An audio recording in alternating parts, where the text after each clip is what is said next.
Vous êtes à Yaoundé, chez la capitale du Cameroun. Nous vous disons merci d'être toujours en direct sur Info TV dans le cadre de son émission Espace Miné, 10h, 11h52. 2 heures de temps pour croiser le verbe, 2 heures de temps pour disséquer l'actualité d'ici et d'ailleurs. Pendant 2 heures de temps, nous irons du côté des kiosques avec la très étincelante Claudia Ntia.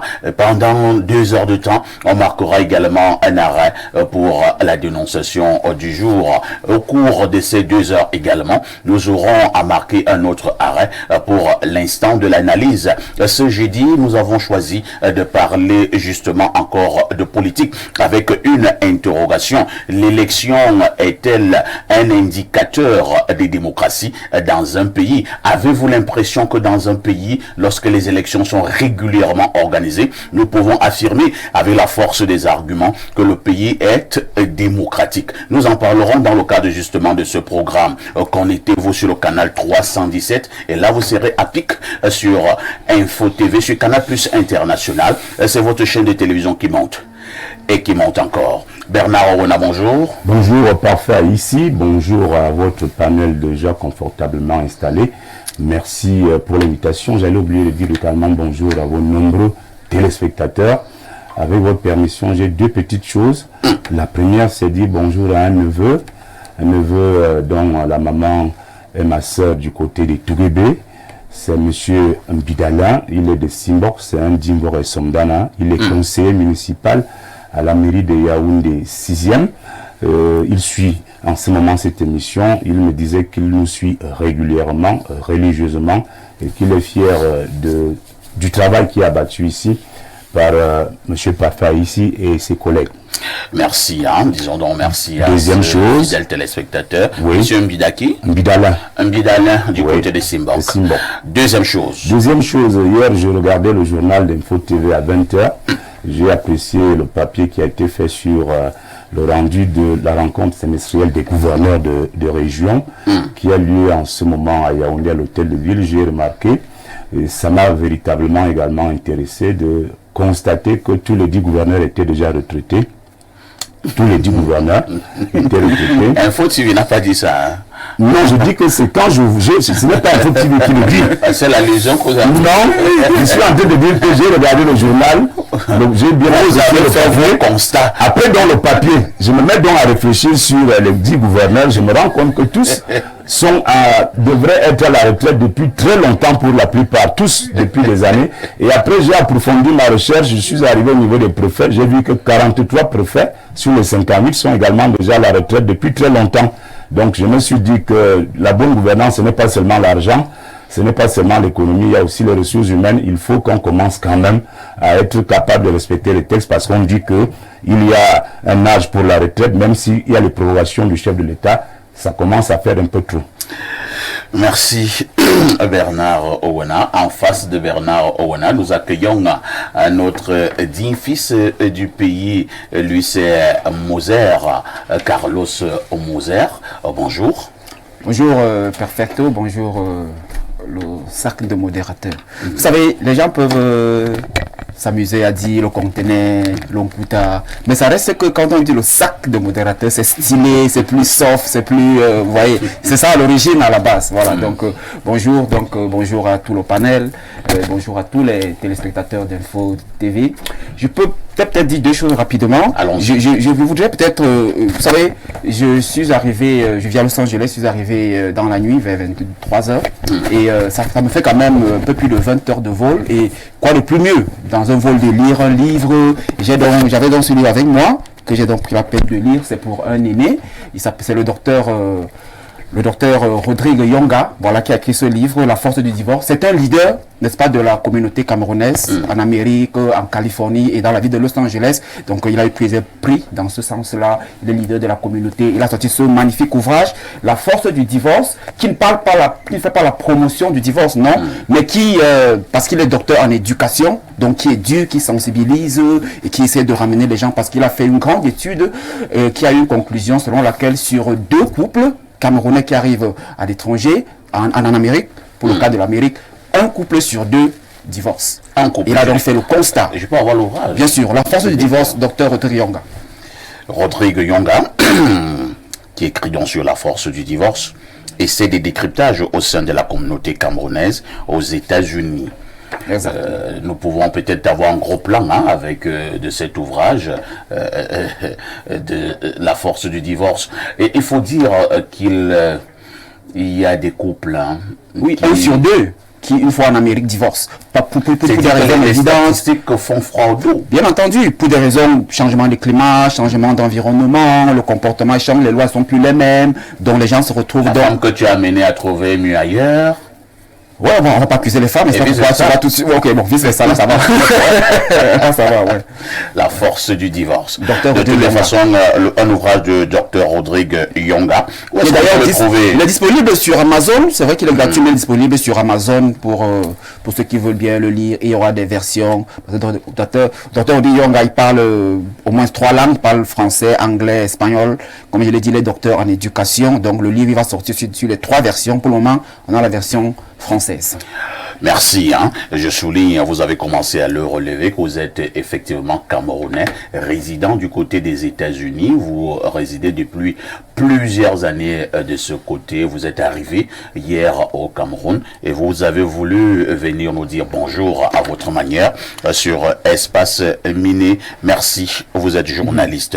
En face de vous... Alors, c'est vrai que j'avais une autre chose. Oui, je voulais... C'est vrai que les États-Unis, on va beaucoup parler. C'est vrai que bon, le grand frère Bernard commence avec 2 sujets. Je préfère suivre la ligne. Vous savez, Oui. il faut suivre ce que les grands frères font. On ne sait jamais.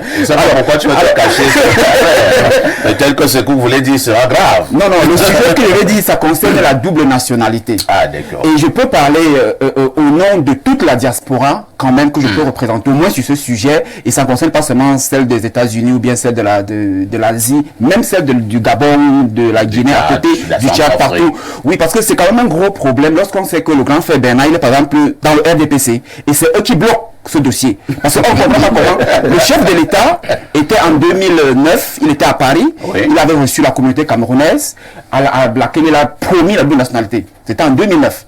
Il est revenu en 2014. Il a encore reçu la diaspora camerounaise, toujours en France, mais cette fois-là, il était en France, mais c'est plutôt le ministre des Relations extérieures qui a reçu. Donc lui, il est resté, il a plutôt envoyé le ministre des Relations extérieures pour recevoir la communauté camerounaise. Et c'était à l'époque Mokoko Mbonjo, Pierre Mokoko Mbonjo. Alors, lorsqu'on lui a demandé, parce que tous les leaders qui arrivent à l'Hexagone, qui arrivent à l'étranger, les Camerounais qui arrivent, qui sont les leaders, il y a toujours cette question qui va arriver. D'ailleurs, l'honorable Nietzsche, il y a cela une semaine, la même question est revenue. Donc, et le ministre Mokoko avait dit à l'époque que non, le dossier, il est bouclé, c'est déjà fait. Depuis 2009, le dossier, entre-temps, on a traité. Il avait donné l'impression que c'est déjà signé dans mon secrétariat président. Il fallait seulement partir d'étudier pour amener de la radio en long cas. Même si c'était une femme enceinte qui marchait avec, c'est qu'elle est déjà arrivé. Revendiquez-vous de manière Alors, claire. on Parce veut que donc la double nationalité, c'est vague. Il s'agit de quoi? Il s'agit de permettre aux Camerounais qui ont perdu leur titre, n'est-ce pas, de Camerounais, de rester Camerounais. C'est-à-dire que la loi camerounaise aujourd'hui dit que lorsque vous avez perdu une autre nationalité, vous n'êtes plus Camerounais. Vous avez perdu vos droits. Vous ne pouvez plus voter. Il vous faut un visa pour venir au Cameroun. Donc, on essaie. C'est quelque chose qui était déjà au Cameroun. Mais ça a été levé à cause...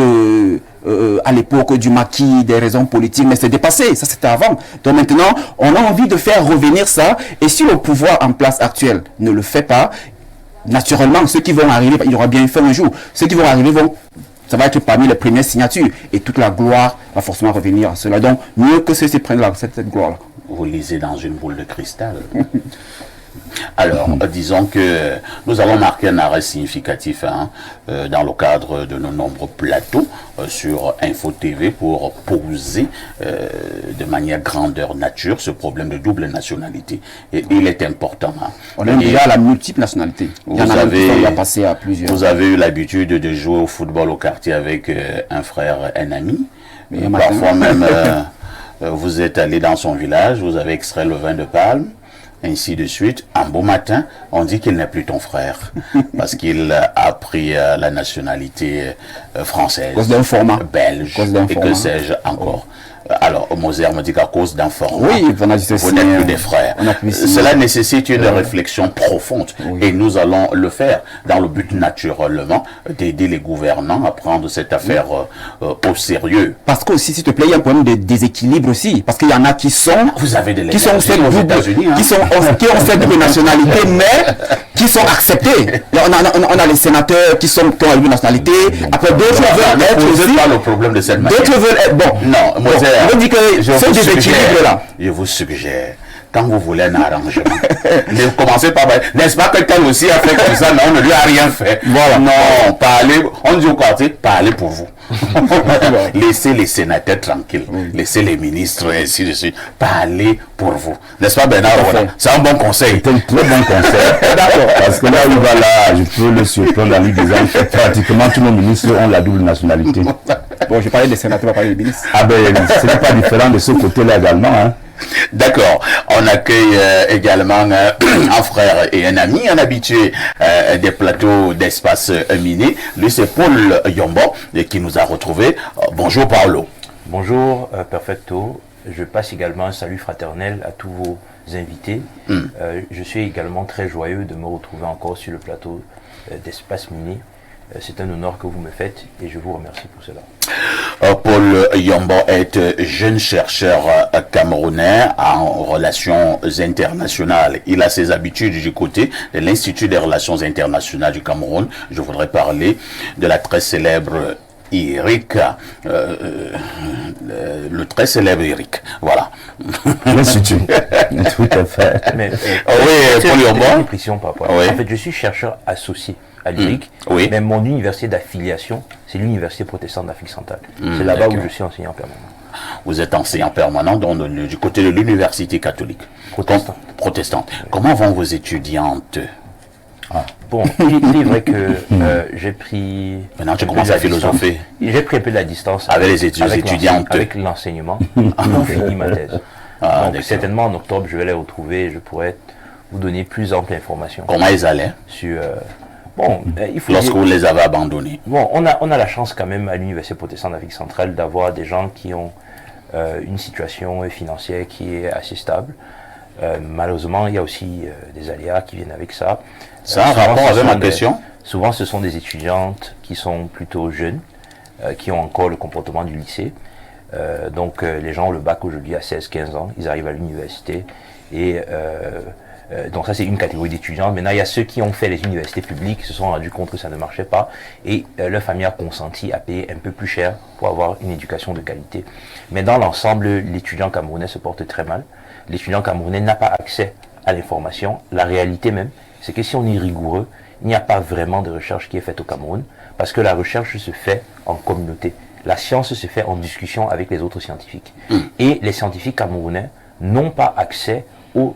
Si vous voulez, les deux outils de base de la science, c'est les journaux scientifiques. Aucune université camerounaise n'est affiliée à un journal scientifique.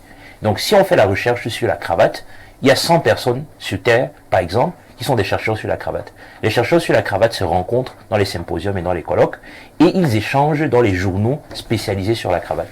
Sauf qu'aucune université camerounaise n'a d'affiliation institutionnelle aux journaux scientifiques. Ce qui fait donc que les chercheurs camerounais sur la cravate se basent sur des livres qui ont été publiés dans les années 80 et ils font donc une recherche en vase clos qui n'a aucun impact à l'international. Ils n'ont pas de financement pour se déplacer. Ce qui fait donc qu'ils communiquent entre eux. Il y a un gourou ou un maître qui a eu sa thèse en 70. Il est resté depuis 70 gourou au Cameroun. Il a formé ses sous-gourous. Et puis il y a donc une science qui apparaît, qui est une science qui est morte. Et donc voilà la situation de l'étudiant camerounais et certainement aussi des étudiantes. Je vois que vous avez décidé de prendre le courage et de reléguer, enfin, de prendre la peur et de reléguer au calendrier grec. Hein. Bon. Vous avez soutenu? Enfin, c'est une question simple. Les membres de mon jury, ce sont quand même des universitaires qui sont connus pour leur éthique. Ce ne sont pas des gourous. Vous dites que mon encadreur, c'est le professeur Pondy. Ah, d'accord. Vous comprenez quand même que... c'est un très grand professeur. Donc, vraiment, c'est un monsieur qui... professeur Pondy. Qui, d'ailleurs, a écrit contre le harcèlement sexuel. Et et pour promouvoir la déontologie en milieu universitaire. Hein. Donc, en tant que secrétaire général à l'université de Yaoundé 1, il était responsable du conseil de discipline de l'université. Je peux vous dire que les enseignants qui se sont rendus coupables d'harcèlement sexuel, ils ont senti passer le professeur Pondy dans cette université. Merci, cher Paul Yombo, d'être donc là ce matin en face de vous. Nous accueillons, comme d'habitude, notre consultant, le consultant de tout temps, mais alors de tous les temps, le digne fils de Boumiebel, descendant de Omniobé, Pierre Blérung. Mais bonjour. Bonjour, parfait ici. Merci de m'associer à votre panel. Heureux d'être là ce matin. Permettez-moi de souhaiter un joyeux anniversaire à un jeune homme, Achille Emana Edimbi, en classe de première. Ah, j'ai cru que c'était l'ancien lion. Non, pas encore. Il a 1 an de plus aujourd'hui, de la part de sa tata Suzanne depuis Elixono. J'aimerais également faire une dédicace à un téléspectateur qui vit au Gabon. Il s'appelle Ngongon Nyovo Miak. Il vit à Libreville au Gabon. C'est un jeune téléspectateur qui m'écrit depuis un certain temps. Et il avait l'impression que je ne voulais pas prêter attention à sa personne. Je lui dis donc bonne écoute. Et enfin, j'aimerais souhaiter bonne arrivée à un grand frère à nous. Le grand frère s'appelle Henri Mananga. Ah, d'accord. Henri Mananga, Je le connais. Voilà, qui vit aux États-Unis, qui est arrivé au Cameroun hier. Il est dans nos murs. Et je crois que nous allons passer du bon temps avec lui pendant son séjour ici. Henri Mananga est un bon grand frère. Hein. J'ai souvent dit sur ce plateau, il y a des bons grands frères. Pourquoi vous riez? Il y a les mauvais aussi. Il y a des bons grands frères, des mauvais grands frères. Nous associer dans cette... Il y a des mauvais grands frères qui sont des grands frères foutards. Dès qu'ils te voient, ils commencent à gronder. Ils disent seulement comment tu n'es pas poli. Comment la dernière fois, il t'a dit qu'on ne se comportait pas comme ça. Pour te dire par la suite, va me puiser de l'eau. Alors qu'il y a certains grands frères, même s'il veut te reprocher, il dit d'abord comment je suis arrivé hier des États-Unis, parfait, voilà une cravate que j'ai t'ai gardée. Bon, maintenant, il ne faut pas aussi les filles, tu sais, elles sont dangereuses, va mollo. Voilà des bons grands frères. Donc, Henri Mananga est un bon grand frère qui vit aux États-Unis. Merci de savoir qu'il est là. Après l'émission, on va lui passer un coup de fil. Bien sûr, bien sûr. Alors, on passe la parole à Pierre Blériot, cette fois-ci pour la sagesse de ce jeudi matin. Quand la fortune sourit à l'insensé, il traite les autres de fainéants. Quand arrivent les jours difficiles, il accuse la mauvaise fortune. On peut reprendre. Quand la fortune sourit à l'insensé, il traite les autres de fainéants. Quand arrivent pour lui les mauvais jours, il traite... Quand arrivent pour lui les jours difficiles, il accuse la mauvaise fortune. D'accord, ça veut dire quoi? Parfois ici, nous ne sommes pas toujours responsables de notre réussite. Et les autres ne sont pas toujours la cause de leurs échecs. Il y a un aspect chance dans la vie. Quand la chance vous sourit, ne pensez pas que les autres, s'ils ne sont pas au même niveau, c'est parce qu'ils sont des fainéants. Voilà. Et quelle que soit la place ou le privilège que vous avez, sachez qu'il y a des gens en dessous de vous qui ont plus de valeur que vous, mais qui n'ont pas eu la même chance. Merci Pierre Blériot-Niamek pour cette sagesse matinale. Nous marquons une touche pause parce qu'elle s'impose d'ailleurs. À tout de suite pour la suite.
Claudia Ancha, bonjour. Bonjour, parfait ici. Bonjour aux millions de téléspectateurs qui regardent Espace Mini de par le monde entier. Bonjour à tes panélistes ce matin. Comment tu vas? Je vais très bien. Ça se voit. Large sourire. Hein. Ah oui, je vais bien. Un bonjour particulier à Blériot ce matin. Pourquoi ce matin? C'est mon ami, quoi. C'est ton ami. Oui. Quel genre d'ami? Un ami, tout simplement. Tout simplement, sur le plan professionnel. Ah oui, sur le plan professionnel. D'accord. Je vous souhaite bonne chance dans votre amitié. Hein, et surtout que Dieu bénisse cette amitié. Amen.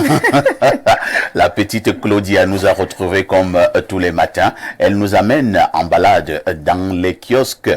Claudia, que disent les journaux?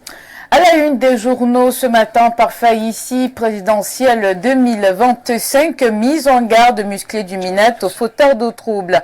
Le quotidien Info Matin kiosque ce jeudi nous présente les recommandations de Paul Atangandi à l'ouverture hier de la première conférence semestrielle des gouverneurs des régions.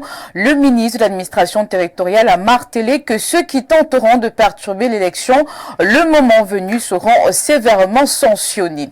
La présidentielle 2025 est aussi à la une du journal Le Jour. À Tangandi, force restera à la loi. Le Minette met en garde des acteurs politiques de l'opposition en page 3. Et parlant de l'opposition, voici le nouvel ultimatum du Minette à Kemto face à la menace de la paix. L'info à chaud dévoile les propos de Paul Atangandi à l'endroit du président du MRC. Je cite, « Il n'est jamais trop tard de retrouver le bon chemin. » La croustillante suite à suivre en page 8.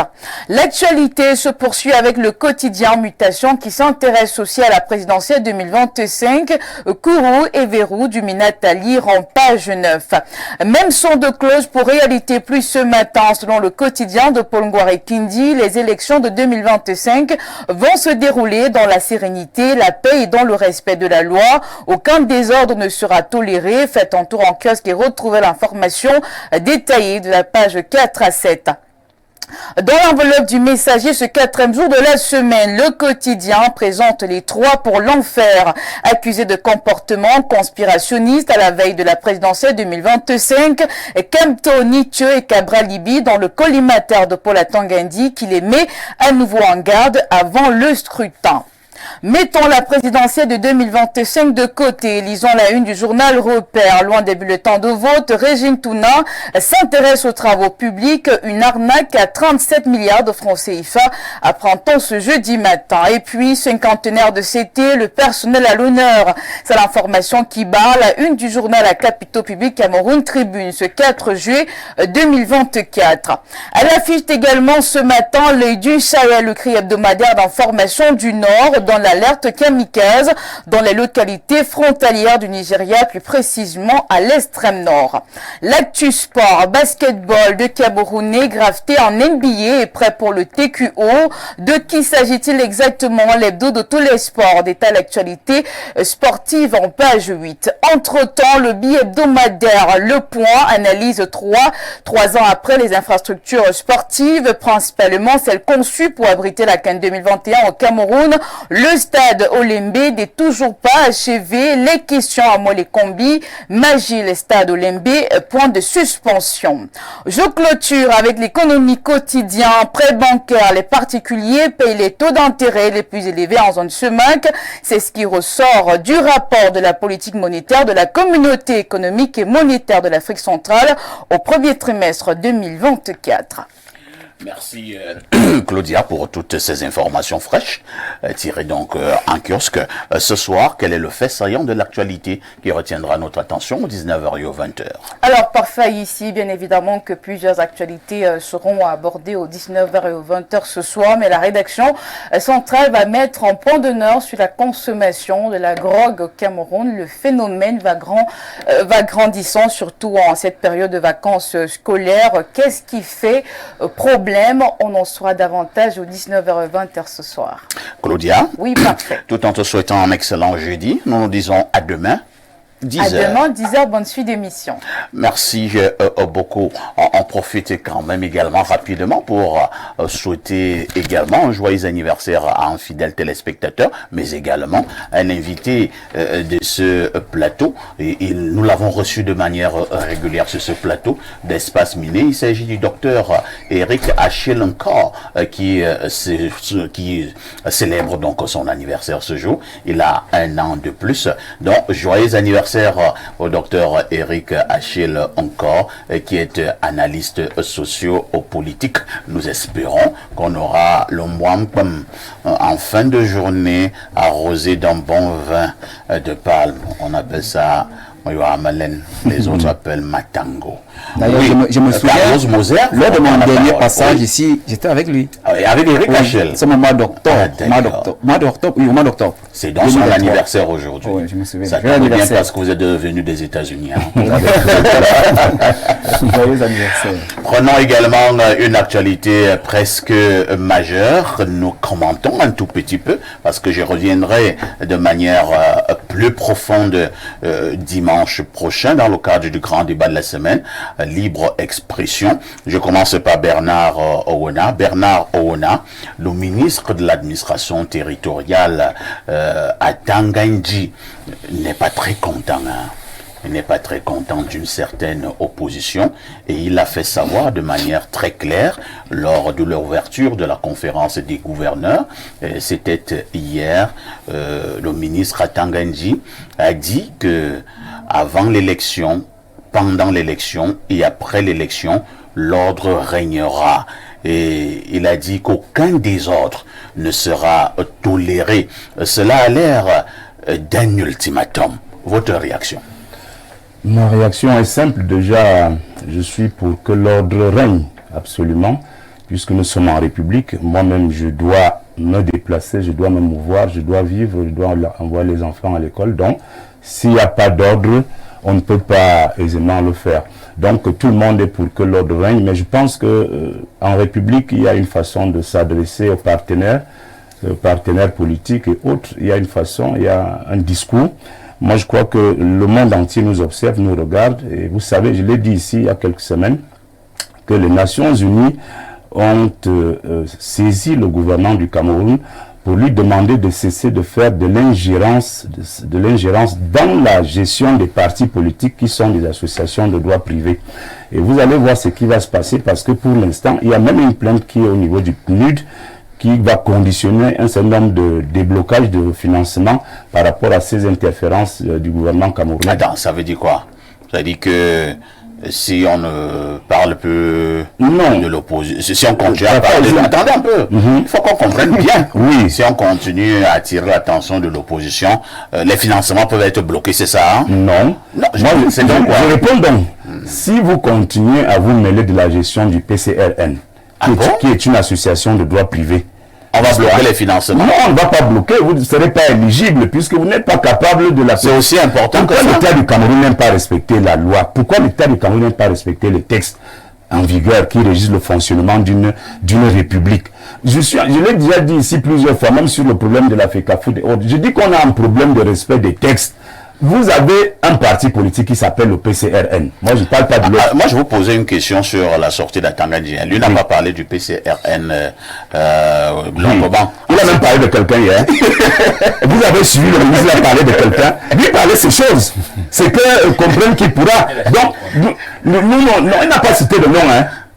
Le ministre n'a cité personne, si vous l'avez bien suivi. Mais il a même montré une vidéo. Il a fait allusion à une vidéo où quelqu'un dit, où Nietzsche dit que le RDPC, que le candidat sera investi par le RDPC. Bon, pour être plus... Oui, vraiment pour conclure là, moi je voudrais simplement dire que le ministre de l'Intérieur, comme on l'appelle ailleurs, le ministre de l'administration territoriale, est dans son élément. Il est le patron de la sécurité, de l'ordre. Donc, il est dans son élément et il doit interpeller ses principaux collaborateurs qui sont des gouverneurs des régions parce que c'est eux qui représentent le président de la République et le gouvernement dans leurs différentes circonscriptions. Alors, Paul Yombor, c'est vrai que Bernard Oona reconnaît effectivement que le ministre Paul Atanganji est dans son rôle en tant que ministre de l'administration territoriale. Ailleurs, comme il a également relevé, on parle du ministre de l'Intérieur. N'avons-nous pas intérêt, tous les Camerounais n'ont-ils pas intérêt que l'ordre puisse régner? Je pense que cela va de soi. L'ordre est un bien public qui profite à tous, aux commerçants, aux écoliers, aux sorciers même. On doit pouvoir vaquer. Attendez un peu. Donc quand il y a le désordre, même les sorciers ne peuvent pas faire ce pouvoir. Vous comprenez que c'est une boutade. En réalité, l'ordre est un bien public qui bénéficie à tous. Alors, dans un État organisé, on échange notre droit de nous rendre justice à nous-mêmes pour l'ordre public que l'État donne. Donc, on donne à l'État des prérogatives et en échange de ces prérogatives-là, nous-mêmes, on ne se rend pas justice. Et donc, c'est l'État qui se charge de régenter le fonctionnement de la société. C'est le principe basique du contrat social. La difficulté, effectivement, comme M. Ouna le dit, c'est qu'il y a dans les usages et les coutumes une certaine manière de s'adresser aux citoyens, au public, aux gouverneurs et à l'opinion publique de manière globale. Il ne fait pas bien de voir un ministre de l'administration territoriale utiliser des termes qui sont durs. Non, peut-être que, Paul Yomba, peut-être que le ministre veut passer le message et quel est le message qu'il faut utiliser pour que les Camerounais comprennent. Par ailleurs, lorsque vous venez parler aux Camerounais avec un Français, ils ne comprennent pas. Hein. Par ailleurs, mais lorsque tu viens dire à un Camerounais que celui qui a les œufs ne cherche pas la bagarre, il comprend. Par ailleurs, monsieur le ministre parle de comportement conspiratoire. Oui. Vous comprenez que c'est un langage tendancieux. C'est un langage tendancieux qui laisserait même paraître une certaine fébrilité. Oui. En réalité, il n'y a pas de raison de s'inquiéter. Pour l'instant, on n'a pas eu des signaux de la part de partis d'opposition qu'ils allaient ou qu'ils prévoyaient organiser quelconque trouble à l'ordre public. Par ailleurs, je ne pense pas que le ministre de l'administration territoriale et les gouverneurs, les membres de l'administration territoriale qui ont des pouvoirs de police administrative pour régler ce genre de situation aient besoin d'un rappel particulier.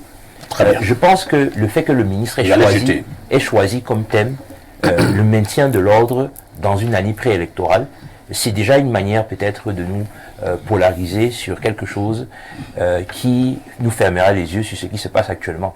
Parce qu'actuellement, le gouvernement fait face à des défis sérieux et le gouvernement a beaucoup de mal à répondre aux besoins des citoyens. Très bien. Moser, Carlos Moser, vous qui êtes du côté des États-Unis, le monde étant devenu un village, je présume que vous suivez avec grand intérêt l'actualité du pays et surtout l'actualité politique. Ne nous leurrons pas, nous sommes en année préélectorale et le ministre fait cette sortie. C'est pour intimider ou alors le ministre est tout simplement dans son rôle de voir ce grand rendez-vous avec le peuple se dérouler dans les conditions idoines. Vous savez, parfois ici, au-delà des titres de ministre Atanganji, ministre de l'administration territoriale, il y a un titre, peut-être, quand il prend la parole, certainement, il aborde toutes ses casquettes, n'est-ce pas, puisqu'il est également le secrétaire permanent du Conseil. Voilà. Conseil de sécurité, oui. Alors, à ce titre-là, c'est normal qu'ils veulent que la paix soit là, parce qu'il va certainement faire ses rapports et tout, mais il y a la manière. Il y a la manière dont on parle en République. On a l'impression qu'il ne respecte pas beaucoup ça. Peut-être il parle aux citoyens lambda, un peu comme on fait dans l'argot. Il parle comme au quartier pour que tout le monde comprenne plus facilement. Mais il faudrait, ça dépend de son éducation. Vous savez, on est formé, on n'a pas les mêmes parents, on n'a pas la même éducation, on n'a pas les mêmes formations. Mais je pense qu'on l'a connu avec un langage parfois un peu zoologie. Mais maintenant, il a atteint notre niveau où quand il parle des animaux, c'est oui, bon, je dis juste ce qu'il fait. N'avez-vous pas l'impression qu'avec ce langage-là, le message passe avec Atanganji? On a en République. On est en République, la République n'est pas devenue... Un ministre ne parle pas comme ça. Est-ce que le problème, c'est la manière de parler ou alors l'objectif à atteindre? Non, la manière. L'objectif, c'est d'avoir de l'ordre, ok? Maintenant, si nous passons par n'importe quel langage, si nous pouvons avoir de l'ordre, est-ce que c'est pas bien? Non, touchez-moi le même pas Rome. Il faut qu'il sache qu'on est en République et qu'il s'adresse de manière en tant que ministre, parce qu'on ne peut pas seulement dire les ministres, lorsqu'on dit le protocole, le ministre vient, là on arrange tout, on débarrasse tout. Maintenant, lorsqu'il prend la parole, on se retrouve au quartier. Mais je peux terminer en disant que ce qu'il dit reste important parce que après tout, on a tous besoin de cet ordre-là, sinon on ne pourra pas circuler, on ne pourra pas avoir des visas entre au Cameroun normalement ressortis. Ça va, il y aura un peu de désordre et tout. Et j'ai envie de dire, et à ceux à qui il s'adresse, il faut qu'ils sachent que Paul Atanga Ndji n'est pas le ministre des Sports. Ça veut dire quoi? Oui, ben, ça veut dire qu'il n'est pas ministre des Sports. On a vu le combat du ministre des Sports, on sait comment c'est fini. Mais il faut que ceux à qui s'adresse sachent qu'il n'est pas moi les combis. Je pense que toi, tu parles plus que au ministre Atanga Ndji. Parce que là, c'est une menace en ce moment là. Donc, lui n'est pas dans l'histoire du professeur Molekombi, que lui, il est gentleman, et c'est le protocole. Ça se voit, non? C'est M. Molekombi, professeur, il parle mieux, voilà, il est diplomate, et le il est ministre enseignant. Atanga Ndji vient vous dire que celui qui a les œufs ne cherche pas la baguette. Voilà, lui, c'est le quartier. Terminé. Oui, lui, il faut avec ça, le message passe. Voilà. Passons la parole à Pierre Blériot. Pierre Blériot, le ministre Atanga Ndji à une époque a parlé des serpents affamés.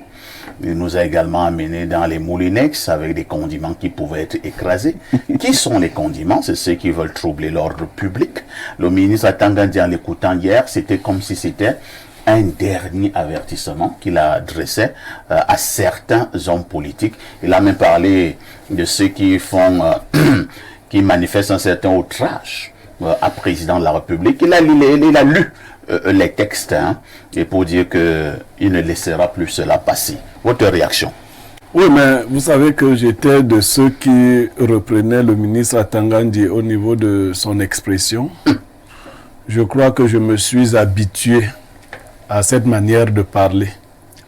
Je vais dire quelque chose qui ne sera pas gentil, si vous permettez. Vous avez dit ça à qui? Au ministre Atanga Blériot, il savait les sagesses du jour. Hein. Bon, il y a un vieil adage, comme il aime beaucoup les adages. Il y a un vieil adage qui dit que si un clown se saisit du palais, le palais devient un cirque, le clown ne devient pas roi.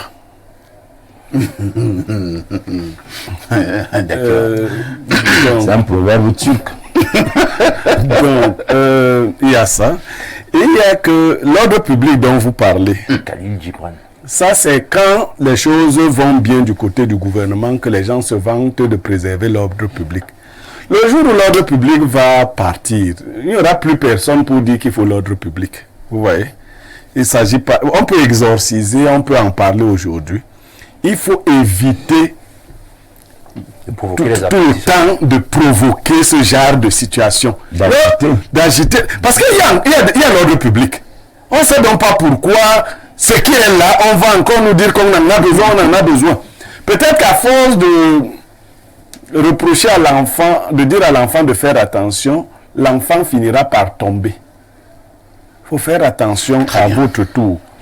Le Cameroun, qui vous a donné l'impression d'être un pays d'amorphes, des gens qu'on menace tout le temps. Si vous voulez utiliser des expressions d'appel à la révolte? Non, du tout. Les gens qu'on menace, vous faites ceci, on va envoyer les serpents, le moulinex va vous écraser. Maintenant, les hommes politiques de la carrure de Cabral, de Kamto, sont intimidés. Parce que normalement, Kamto et Cabral doivent discuter avec Biya. Normalement. Normalement, ils sont premiers, deuxième et troisième. Bon, maintenant, si les ministres... Vous parlez de quel Biya? Biya du Paul Biya, c'est même parce qu'effectivement... Je voulais bien savoir de quel Biya on parle. Oui, de Paul Biya. C'est parce qu'effectivement, on l'a tellement mystifié qu'on croit... Lui, il est hors du Cameroun, il est transcendant et même transcendantal, et les autres parlent entre eux. Non, bien. Ça sont des paroles conspirationnistes. Voilà. Donc, ces gens-là devraient parler avec Biya. Merci beaucoup. Hein. Voilà. Il faut également dire que le ministre Atanga Ndji a également attiré l'attention des médias, de nous, hein, les médias, Il a été même très clair.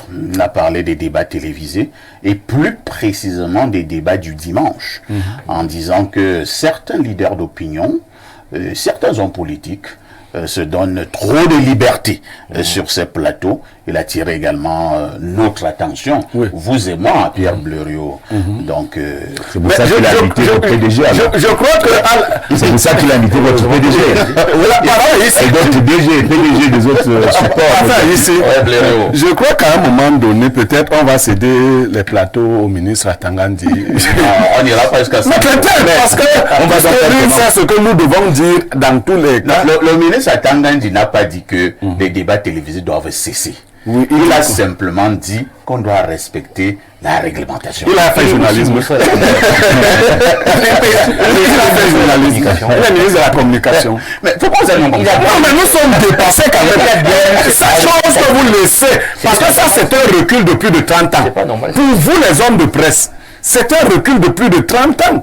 On va dire maintenant aux gens, tu as près de 20 ans de métier. Le ministre Atangandi faisait un autre métier quand toi tu faisais le journalisme. Maintenant, c'est lui qui va dire comment tu dois mener les débats. Ce qui doit se dire. Je crois qu'on va nous mettre des microphones. Quand tu veux dire un truc ici, ça te dit à l'oreille. Atangandi a dit non. Non. Il y a les conseillers. Il y a les conseillers. Non, c'est conseiller. Non, ce n'est pas son rôle. On a un ministre de la communication qui sait s'adresser aux journalistes et qui fait la police. On a le CNC qui sait s'adresser aux journalistes et qui fait la police. Atangandi n'est pas le ministre du ciel et de la terre. Ok? Pierre Bleriot, avec votre permission, je vais demander une transition.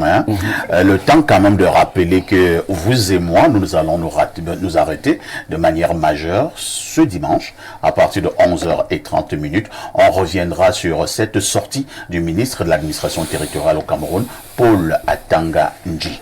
À tout de suite pour la suite.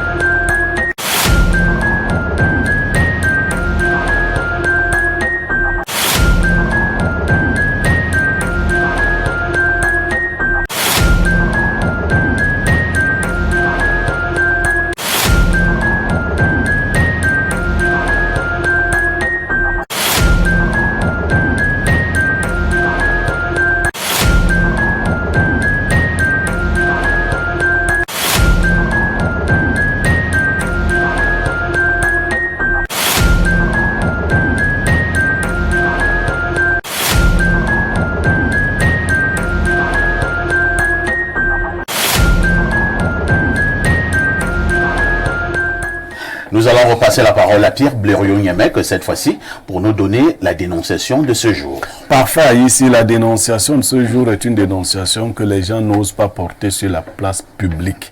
Mais elle est connue de tous. Voici bientôt 5 ans que le Conseil de la magistrature suprême ne s'est pas tenu. Le Conseil de la magistrature ne s'est pas tenu. Et le Conseil supérieur de la magistrature. Et nous avons au moins 4 promotions de magistrats qui déambulent parfois ici, qui n'ont pas de poste d'affectation, qui n'ont pas d'emploi. Il y en a même qui sont déjà morts. Ça devient inquiétant. Et vous savez, à côté de l'armée qu'on appelle la Grande Muette, au Cameroun, les magistrats nous jugent et autres, mais très peu parlent d'eux, soit pour les défendre. Oui, pour les accuser, beaucoup en parlent. Mais pour les défendre, on ne voit pas beaucoup. Et vous voyez, c'est une situation. Dernièrement, le ministre d'État, ministre de la Justice, a été interpellé sur la question. Et il a répondu de manière laconique qu'il a pris bonne note. Bon, nous ne savons pas comment la note a été prise. Vraiment, nous dénonçons. Parce que nous savons que, et lui-même et le chef de l'État écoutent souvent ces émissions. 4 promotions de magistrats sont en villégiature, déambulent comme ça, sans poste, sans les moyens de vie. Vous savez ce que c'est le prestige d'être un étudiant qui est sorti de l'ENAM. Et aujourd'hui, il y en a même qui ont perdu leur fiancé. C'est sérieux. Parce qu'il y a la fille qui attendait d'avoir son magistrat, son substitut de procureur, son juge.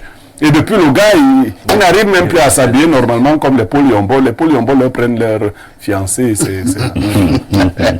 Paul Yombo est un homme éthique. Alors, on va passer la parole d'abord à Bernard Ouna. C'est vrai que nous pouvons rire, nous pouvons sourire face à une telle dénonciation, mais c'est très sérieux.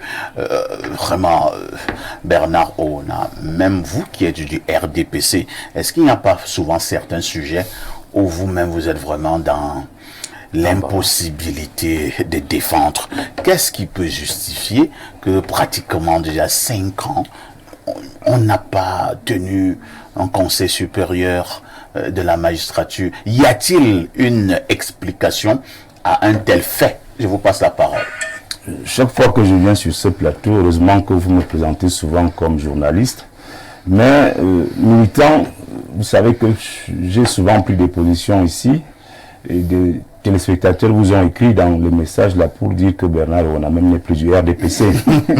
Tout simplement parce que j'essaie d'être un tout petit peu objectif pour que nous amenions vos téléspectateurs à appréhender les thématiques que vous posez sur la table ici au quotidien. Le Conseil supérieur de la magistrature au Cameroun ne s'est plus tenu depuis 4 ans.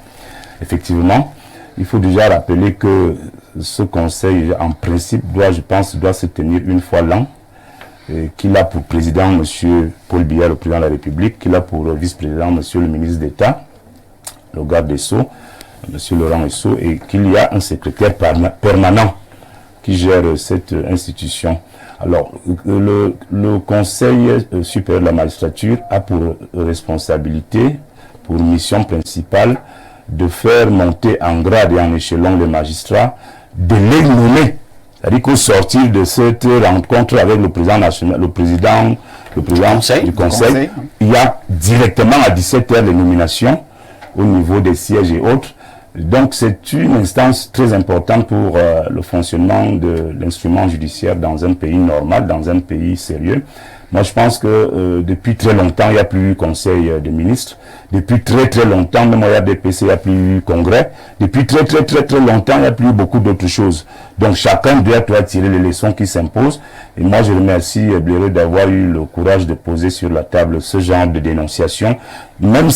Même si aujourd'hui, d'aucuns vont vous dire que non, ça c'est un problème qui regarde. Non, nous avons la responsabilité quand même, à un moment donné, de dire des choses qui nous permettent d'avancer. Le Cameroun se comporte de plus en plus comme quelque chose qui est en autarcie avec les autres. Nous sommes un peu recroquevillés sur nous-mêmes et nous on fait comme on veut. Le gouvernement en fait comme il veut. L'ordre régnant fait comme il veut. Et donc, dire que des magistrats depuis 4 ans attendent d'être nommés, dire que des magistrats depuis 4 ans attendent d'être de passer en grade. Mais c'est des vies qu'on bloque. Vous savez, quand j'ai pris la parole ici à l'entame de cette émission, je vous ai dit que nous avons 10 gouverneurs qui devraient déjà être retraités depuis. Nous avons des jeunes administrateurs civils intelligents, compétents qui se pavent là dans le quartier, qui deviennent des sous-là, qui boivent le King Arthur, parce qu'ils attendent qu'un sous-préfet qui a déjà fait 20 ans, un préfet qui a déjà fait 25 ans, laisse aussi la place pour qui donc c'est vraiment compliqué cette affaire. Moi, je préfère ne pas en dire plus, pour que je vois un peu mes enfants aussi grandir. Décidément. Paul Yombo, Blériot l'a relevé dans sa dénonciation. Hein. Le problème a été posé de manière claire par les parlementaires. Problème posé à l'endroit du ministre d'État, ministre de la Justice, garde des Sceaux, Laurent Esso. Tout ce que le ministre d'État a eu à dire, c'est que j'ai pris bonne note. Et on est passé à autre chose. Comment vous analysez cela? Oui, le ministre Laurent Esso, le ministre d'État, a répondu de manière laconique, comme l'a relevé M. Niamek, à son habitude. En réalité, c'est un personnage assez taiseux. La réalité, c'est que là, on parle du Conseil supérieur de la magistrature, qui ne s'est pas tenu depuis 4 ans. Donc, si je ne me trompe pas, ceux qui sont sortis de l'école sont actuellement auditeurs de justice. Il y a un auditeur de justice qui a par ailleurs été nommé à un moment donné directeur général de l'École nationale d'administration des magistratures. Mais ça, c'est un autre sujet. Vous voulez parler DG de l'ENAM? Là, on parle de magistrature. Mais si on regarde un peu dans un autre ministère, de la diplomatie, il y a d'autres institutions qui sont tout aussi importantes pour le fonctionnement d'autres, qui ne sont jamais, on n'en parle même pas. En fait, monsieur Haïssi, est-ce que vous avez entendu parler de la conférence des ambassadeurs? Pas vraiment. Voilà, le nom ne nous dit même rien. Parce que la dernière fois que ça s'est tenu, tenez-vous bien, c'est en 1985. Ok. C'est quelque chose qui est supposé se tenir tous les jours. C'est un exemple. Ah, dans Poyombo, vous êtes sérieux? Je suis parfaitement Il est de lyrique. 1985, la conférence des ambassadeurs. La conférence des ambassadeurs est l'un des principaux outils de pilotage de la politique étrangère du Cameroun. Elle s'est tenue en 85 pour la dernière fois. On voit ça en place tous les jours. Tous les jours. Je pourrais multiplier les exemples. Hein. Mais M. Wona a raison. Et le fait même, M. Haïssi, qu'une émission quotidienne comme la vôtre ait une rubrique appelée dénonciation, en dit long. Ça en dit long. Quelque chose ne va pas. On sait ce qui ne va pas. Et ce qu'on a en face, c'est l'ordre public doit régner. Les menaces. Carlos Moser, nous dénonçons donc ce matin le fait que un certain nombre d'éléments, le fait qu'un certain nombre de choses pourtant prévues par la réglementation en vigueur ne se tiennent pas. Et nous avons pris l'exemple majeur de ce matin, c'est-à-dire le Conseil supérieur de la magistrature, qui est un instrument important pour la bonne marche de l'instrument judiciaire au Cameroun. Que faisons-nous de ces nombreux enfants qui sortent de l'ENAM dans cette filière-là? Que faisons-nous des magistrats déjà en fonction, d'autres qui doivent changer de grade et qui finalement sont bloqués, ainsi de suite, ainsi de suite? Qu'est-ce qui peut justifier une telle léthargie? Mais on ne fait rien. C'est du biakabona d'Omtarwa. C'est-à-dire que, oui, c'est-à-dire qu'on a tellement laissé le laxisme. Je crois que l'un des problèmes ici, c'est l'accumulation. Vous savez, c'est le chef de l'État qui est... Si on commence à citer les responsabilités qu'il a, on ne va pas sortir d'ici. Maintenant, sportif, hein, voilà, il est tout. Bon, maintenant, du coup, lorsqu'il a donc tout ça, ça fait beaucoup sur lui. C'est-à-dire qu'ils ont tellement de dossiers qu'ils peuvent, on parlait tout à l'heure de la nationalité, c'est un dossier qu'il faut évacuer progressivement pour que le pays avance. L'ordre régional n'est pas une politique managériale, c'est pas une manière de gouverner. Il va falloir à un moment donné que les gens prennent leurs responsabilités, parce qu'après, au-delà de ça, ils continuent à avoir, ils gèrent les populations, ils prennent de l'argent, ils gèrent nos impôts et tout. Et vous voyez, ces magistrats-là, la conséquence directe, lorsqu'on parle, parce que leur travail, c'est au ministère de la Justice, et c'est forcément lié à nos prisons. Nos prisons aujourd'hui sont pleines, il y a les gens qui sont en prison, ils ne savent même pas pourquoi ils sont là. Ils sont là, ils sont arrivés pour défaut de carte dans d'identité, mais ils sont là depuis, on n'a plus jamais ouvert leur dossier parce qu'il y a un manque de personnel. Et ce personnel, il est formé par l'État, il sort de l'ENAM, il est au quartier. Donc, je pense qu'aujourd'hui, les Camerounais doivent prendre leurs responsabilités face à de tels problèmes. Et quand on dit Camerounais, on commence par nos gouvernants. Ils doivent comprendre que les Camerounais ont besoin du service public. Et le service public ne dépend pas seulement de la magnanimité de quelqu'un qui doit se réveiller un matin et dire non, aujourd'hui on fait ça, demain on fait ça, on ne respecte pas cette loi, on doit plutôt respecter celle-ci. Parce que après, on reste une république qui doit rester debout. Et si on commence, la justice c'est l'un des piliers dans une nation, dans une république. Et si c'est cette justice-là, n'est-ce pas, qui est un peu boiteuse et tout, on aura toutes ces conséquences qu'on a aujourd'hui, avec nos prisons qui sont pleines. Merci beaucoup, Carlos Moser, Pierre Blériot, Niamek. Que faisons-nous en pareille circonstance? On continue à attendre, ou alors on applique la formule de Carlos Moser, la formule de Biakabona Jomtarbois. Bon, parfait. Ici, nous avons fait notre part, c'est-à-dire dénoncer ce grave manquement. Nous avons attiré l'attention de qui de droit? C'est le président de la République seul qui peut convoquer ce conseil. Il faut qu'il le fasse. Cela met en difficulté beaucoup de nos concitoyens, magistrats, et même les vies de familles qui sont détruites. Il y a des postes qui sont vacants. Vous savez, les intérimaires au Cameroun ont toujours... D'ailleurs, ceux qui sont en poste ont des pressions. Les intérimaires en ont davantage parce qu'ils ne savent pas s'ils seront maintenus, s'ils seront chassés, ainsi de suite. On a vu récemment, on n'a pas laissé que les impôts restent longtemps sans un DG. Pourquoi 800 dossiers disciplinaires. Voilà, donc il y a beaucoup de dossiers disciplinaires de ce côté. Qu'est-ce qui pousse les magistrats à être désespérés au point de se retrouver dans des situations de ce genre? Il faut que ça se tienne. Il faut que les carrières, parce que ça c'est un retard que prennent certaines carrières. Il faut que leur carrière continue normalement. Il faut que la carrière continue donc normalement. De toutes les façons, c'était le cri de cœur d'Espace Miné ce matin. Monsieur le Président de la République fait un effort pour ce qui est du Conseil supérieur de la magistrature. À tout de suite pour la suite. En juin, seulement avec Canal+. À la Black Mafia Family. Magnifique. Parcours immense. Je pensais que t'étais mort, mon frère. C'est un miracle. Waouh, tu es carrément une légende. À la guerre. Comme à la guerre. Une Ligue des Champions admirable. Des pilotes virtuels dans des vraies voitures. On a le droit d'avoir peur. Y'a pas de patrouille. Vite. Tu dois avoir la foi. Qui va remporter la Copa América? Et le gagnant est... Top là. À très vite. 100% de toutes vos envies avec Canal+. Et pour ne rien manquer de tous ces programmes, on vous offre 30 jours. Oui, 30 jours à tout Canal+, pour tout réabonnement à votre formule. 15 candidats, filmés 24 heures sur 24, pendant 8 semaines, dans la Maison des Secrets. Saurez-vous garder le secret? Inédit, Secret Story arrive le samedi 15 juin sur le canal 99.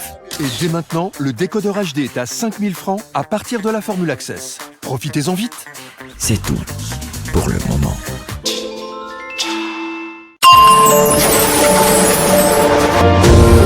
Le luxe, le chic et le beau à votre disposition grâce à la Société immobilière du Cameroun qui met à votre disposition au quartier Hippodrome à Yaoundé la résidence Le Mfundi. La résidence Le Mfundi.